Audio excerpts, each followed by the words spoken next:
So well guys, आज की इस वीडियो में हम बात करने वाले हैं कि पीएम किसान सम्मान निधि योजना के तहत आप अपने आप को रजिस्टर्ड कैसे कर सकते हैं, वो भी अपने मोबाइल से। सो वेल गाइस, इस रजिस्ट्रेशन से फ़ायदा यह है कि आप हर 4 महीने में 2000 रुपये मतलब सालाना 6000 रुपये अपने खाते पे ट्रांसफ़र करवा सकते हैं।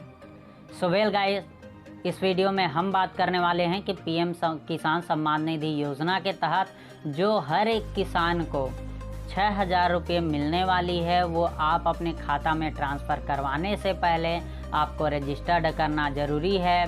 सो वेल गाइस, रजिस्टर्ड करने के लिए क्या क्या चीज़ों की ज़रूरत है और आपको किस तरह रजिस्ट्रेशन करनी है। सो वेल गाइस, इसके लिए ना तो आपको चॉइस सेंटर जाने की ज़रूरत है, ना आपको कहीं और जाने की ज़रूरत है। सो वेल गाइस, आज की इस वीडियो में हम बात करने वाले हैं पीएम किसान सम्मान निधि योजना के तहत आप अपने आप को रजिस्टर्ड कैसे कर सकते हैं। सो वेल गाइस, इसके लिए सबसे पहले आपको अपने मोबाइल स्क्रीन पे आके क्रोम ब्राउज़र पे आ जानी है। किसी भी ब्राउज़र में आने के बाद में आपको सिंपल से सर्च कर देनी है pmkisan.government.in। यह केवल पीएम किसान सम्मान निधि ऐसा अगर आप सर्च कर देते हैं तो आपके सामने इसकी ऑफिशियल वेबसाइट खुल के आ जाती है। सो वेल गाइस, इसके लिंक मैं डिस्क्रिप्शन में भी दे दूंगा, आप वहां से भी जाके ले सकते हैं। सो वेल गाइस, सबसे पहले आपको इस तरह का इंटरफेस देखने को मिल जाएगा। सिंपल से आपको इसको ऊपर तरफ स्क्रॉल कर देनी है। इसको ऊपर तरफ स्क्रॉल कर देनी है। जैसे ही आप इसको स्क्रॉल करते हैं तो आपके सामने इस तरह का इंटरफेस खुल के आ जाता है, जिसमें आपका इसमें न्यू रजिस्ट्रेशन फार्मर लिखा हुआ है। सिंपल से आपको इसको क्लिक कर देनी है। जैसे ही आप क्लिक करते हैं तो आपके सामने दो ऑप्शंस आ जाती हैं। पहले आती है रूरल और दूसरा आती है अर्बन। सो वेल गाइस, आप अगर गांव से हैं तो आपको रूरल ही रहने देनी है और आपको यहाँ पे इंटर आधार नंबर को इंटर कर देनी है। उसके बाद आपको मोबाइल नंबर को इंटर कर देनी है। फिर आपकी स्टेट को सिलेक्ट कर लेनी है। जैसे ही आप स्टेट को सिलेक्ट करते हैं, सो वेल गाइस, यहाँ पे आपको कैप्चा कोड दिया हुआ है। इस कैप्चा कोड को यहाँ पे इंटर कर देनी है और जैसे ही कैप्चा कोड को इंटर करते हैं आपको गेट OTP की क्लिक कर देनी है। जैसे ही आप गेट OTP के पे क्लिक करते हैं तो आपको यहाँ पे OTP मिल जाती है। उस OTP को यहाँ पे क्लिक करके आपको वेरीफाई एंड OTP पे सिलेक्ट कर देनी है। सिंपल से आपको यहाँ पे वेरीफाई कर देनी है। सिंपल से जैसे ही आप वेरीफाई करते हैं तो आपके सामने स्टेट और बहुत सारा जो इन्फॉर्मेशन है आपका ये संलग्न आ जाती है। आपको यहाँ पे डिस्ट्रिक्ट को संलग्न कर देनी है।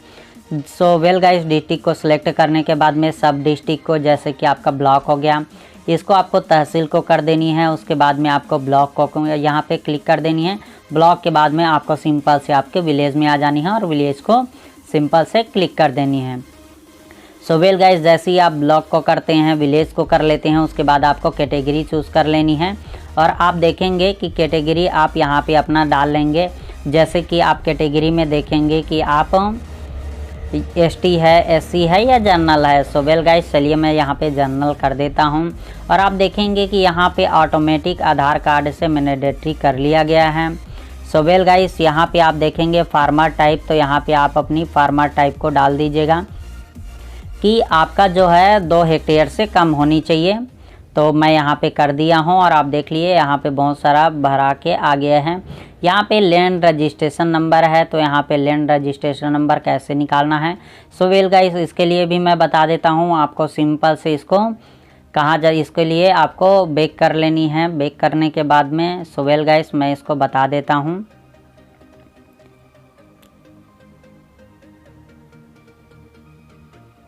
सो वेल गाइस, इसके लिए आपको सिंपल से यहाँ से ये लैंड रजिस्ट्रेशन नंबर है। लैंड रजिस्ट्रेशन नंबर जो आपकी रहेगी खतौनी, या तो यहाँ से कैसे निकालना है मैं बता देता हूँ। यहाँ पे आप लिखिएगा भूलेख और आपका जो स्टेट है वो लिख लीजिएगा। चलिए मैं यहाँ पे लिख लिया। लिखने के बाद में ये सिंपल से आपके सामने भूलेख आ गया। इसको आपको क्लिक कर देनी है। जैसे ही आप इसको क्लिक करते हैं तो आपके सामने ये भूलेख आ जाता है। आपको अपना डिस्ट्रिक्ट यहाँ पे पहले सिलेक्ट कर लेनी है, स्टेट सेलेक्ट कर लेनी है और फिर उसके बाद में आपका यहाँ पे गाटा संख्या लिखा हुआ है, इसको आपको गाटा संख्या को भी कर सकते हैं और यहाँ पे आप बहुत सारा ऑप्शंस दिया हुआ है, आप इससे कर सकते हैं। सो वेल गाइस, आप अपनी खतौनी देखकर या खतौनी देखकर ही आप अपनी या गाटा संख्या यहाँ पे लिख लेंगे। और गाटा संख्या जैसे ही आप लिखते हैं तो यहाँ पे सर्च का ऑप्शन दिया हुआ है। जैसे ही आप सर्च का ऑप्शन को क्लिक करते हैं ये आपके सामने आ जाती है registration number. So well guys, इसको सिंपल से आपको कॉपी कर देनी है। जैसे ही आप इसको कॉपी करेंगे और कॉपी करके रख लेनी है, और जैसे ही कॉपी करेंगे तो सिंपल से जहाँ पे आपको नंबर मांग रहा था लैंड रजिस्ट्रेशन नंबर, वहाँ पे आपको पेस्ट कर देनी है। So well guys, land registration डालने के बाद में यहाँ पे आपको राशन कार्ड नंबर डाल देनी है।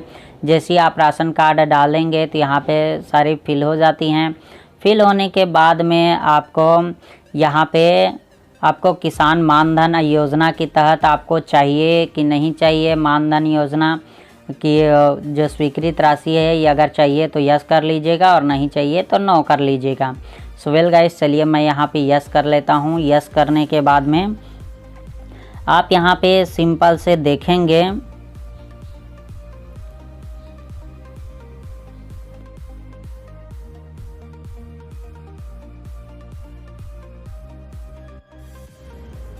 सो वेल गाइस, इसके बाद में आपको देखना है कि यहाँ पे आप सिंगल है कि आपकी जो खाता है वो ज्वाइंट है। So well guys, ownership land holding ये किसके नाम से है। सो वेल गाइस, चलिए मैं यहाँ पे अगर आप सिंगल है तो सिंगल कर लीजिएगा, ज्वाइंट खाता है तो आप ज्वाइंट कर लीजिएगा। सो मैं यहाँ पे सिंपल कर देता हूँ। जैसे ही हम सिंगल किए हैं, सिंगल करने के बाद में हमको राइट साइड पे चले जानी है। राइट साइड में आप देख रहे हैं ऐड का दिया हुआ है ऑप्शंस। जैसे ही आप ऐड करते हैं तो देखिए यहाँ पे कुछ नहीं है। अब देखो यहाँ पे आ गया। जैसे ही आ जाता है जो चीज़ें आपकी यहाँ पे देखिएगा गाटा संख्या है, तो आपका जो खाता नंबर है यहाँ पे आप अपने खाता नंबर डाल दीजिएगा। उसके बाद में आपका खसरा नंबर है, यहाँ पे आप खसरा नंबर डाल लीजिएगा। फिर उसके बाद में यहाँ पे आप एरिया की जो है उसको आप डाल दीजिएगा कि कितने एरिया में है। तो सो वेल गाइस, यहाँ पे आप उसको खाता को देख लीजिएगा और खाता को देखने के बाद में आप अपनी एरिया डाल दीजिएगा कि कितनी एरिया है। फिर उसके बाद में लैंड ट्रांसफ़र को आप देख लीजिएगा कि लैंड ट्रांसफ़र यहाँ पे लिखा हुआ है बिफोर 1/2/2019 से पहले की अगर है तो उसको आप डाल दीजिएगा, या तो आफ्टर आपने अगर किसी की ज़मीन खरीदी हुई है तो ये इसके लिए है। 1/2/2019 के बाद की है तो हम कर लेते हैं बिफोर, क्योंकि उससे पहले की है। तो आप यहाँ पे अगर पुश्तैनी है तो भी आप यहाँ पे बिफोर कर सकते हैं। फिर उसके बाद में लैंड ट्रांसफ़र डिटेल, तो लैंड ट्रांसफ़र कैसे हुआ है, अगर आप किसी का ज़मीन खरीदे हैं तो या तो हस्बैंड डेथ कर गया या फादर डेथ कर गया या पुश्तैनी है, तो इस तरह से या तो आप किसी का ख़रीदे हुए हैं तो यहाँ पे डाल सकते हैं। तो चलिए यहाँ पे मैं पुश्तैनी डाल देता हूँ। डेट ऑफ फादर, तो हमारी ये पुश्तैनी ज़मीन है। पुश्तैनी मतलब राजा महाराजाओं वाली फीलिंग्स आ रही है, तो ये कब से है। तो चलिए इसकी हम डेट डाल देते हैं, कोई भी डेट ये आप डाल सकते हैं जहाँ जब से हैं। और यहाँ पे आप पट्टा नंबर अगर है तो यहाँ पे यस डाल के आप पट्टा नंबर भी डाल सकते हैं, और अगर नहीं है तो यहाँ पे आप नो करके भी डाल सकते हैं। और यहाँ पे आपको आधार कार्ड नंबर फिल कर देनी है। आप यहाँ पे आधार कार्ड नंबर फिल कर देनी है। तो सो वेल गाइस, चलिए मैं आधार कार्ड नंबर को फिल कर दिया हूँ। फिल करने के बाद में हमको यहाँ पे सिंपल से ऐड पे क्लिक कर देनी है। जैसे ही हम ऐड करते हैं तो वहाँ सो वेल गाइस देखिए यहाँ पे अब ऐड हो गई है, ऐड होके आ गई है। आने के बाद में आप सो वेल गाइस देखेंगे अपडेटिंग को, ये डॉक्यूमेंट्स है तो इसको अपलोड कर देनी है। सो वेल गाइस पहले लैंड के कर देनी है आपकी, और उसके बाद में आधार कार्ड की कर देनी है। सो वेल गाइस, चलिए मैं यहाँ पे अब आधार कार्ड को फाइल से ढूंढ के यहाँ पे अपलोड कर देता हूँ। अपलोड करने के बाद में यहाँ पे सेव पे क्लिक कर देनी है। सो वेल गाइस, चलिए मैं यहाँ पे सेव कर दिया हूँ। तो आप देख सकते हैं ये लैंड का जो आ गया, और उसके बाद में आधार कार्ड नंबर हम इसको कर देते हैं सेव। सो वेल गाइस, इस तरह से आप अपनी रजिस्ट्रेशन कर सकते हैं, वो भी न्यू फार्मर अगर आप हैं तो आप अपनी रजिस्ट्रेशन सिंपल से कर सकते हैं। सो वेल गाइस, ये तो आपको समझ में आ ही गया होगा। अब आपको बता देता हूँ कि उसकी स्टेटस आप कैसे देखेंगे। तो नीचे में आप देख सकते हैं स्टेटस सेल्फ रजिस्ट्रेशन। तो इस तरह आप अपनी रजिस्ट्रेशन की खुद सेल्फ रजिस्ट्रेशन फार्मर आप यहाँ से अपनी रजिस्ट्रेशन का स्टेटस देख सकते हैं। सो वेल गाइस, सिंपल से आपको इसको क्लिक कर देनी है। सो वेल गाइस, जैसे ही आप क्लिक करते हैं तो आपके सामने इस तरह का ऑप्शन खुल के आ जाती है, जिसमें आपको आधार कार्ड नंबर टाइप कर देनी है। जैसे ही आप आधार कार्ड टाइप करते हैं, साइड में जो कैप्चा कोड दिख रही है, इस कैप्चा कोड को आपको डाल देनी है। जैसे ही आप कैप्चा कोड को डालते हैं तो आपको सर्च पर क्लिक कर देनी है। सो वेल गाइस, जैसे ही आप सर्च करते हैं तो देखिए फार्मर एप्लीकेशन स्टेटस, आपका जो स्टेटस इस तरह से खुल के आ जाता है। सो वेल गाइस, आशा करता हूँ कि आज के इस वीडियो में आपको समझ में आया होगा और आज का ये वीडियो पसंद आया होगा। तो मिलते हैं अगले इसी तरह की नए वीडियो में।